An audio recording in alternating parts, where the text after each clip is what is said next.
sure. Yeah, not a good sight. Well, New Jersey Congressman launching a new safety plan that could help fend off skin cancer. That plan aims to streamline the FDA's approval process and strengthen its public education efforts so Americans are fully protected from sun damage and skin cancer.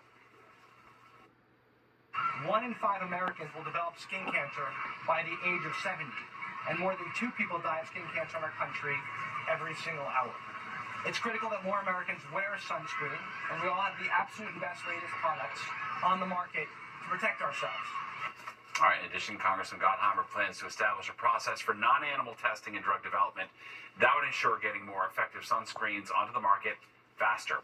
And during the summer scorcher, everyone's flocking to the beaches and the ocean in an attempt to beat the heat, but powerful rip currents are simply showing no mercy. Fox 8's Lisa Evers spent the day in Coney Island and talked exclusively with an EMT who rescued 3 people from the water. The Coney Island beach is a popular spot, especially during the heat wave, but the water can be much more treacherous than it looks. That's why the FDNY shares the responsibility of drone surveillance of the beaches with the NYPD and OEM. Early Saturday evening, it wasn't technology, but sheer guts and bravery of FDNY EMT Mitch Tarnopolsky that saved the lives of 2 boys, ages 16 and 14, and a Good Samaritan.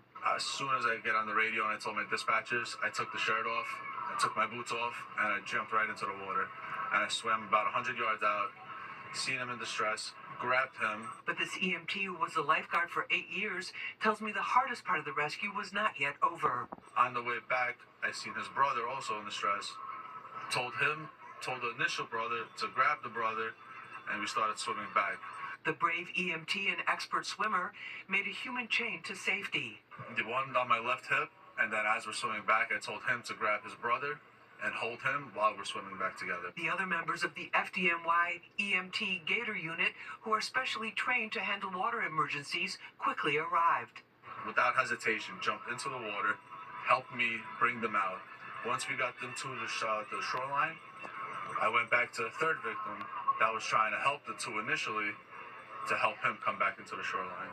The Gator unit has mini trucks, which are smaller than regular ambulances, but carry similar life-saving equipment. Like all true heroes, this dedicated FDNY EMT credits his team with making this daring and daunting rescue of 3 people possible. The FDNY says these Gator units are on patrol every day with longer hours on the weekend during the summer season, and they advise not going swimming anywhere there is no lifeguard on duty. And they say if you do get caught up in a riptide, instead of trying to pull away from the shore, you should try to swim parallel to it until help arrives. In Coney Island, I'm Lisa Evers, Fox 5 News.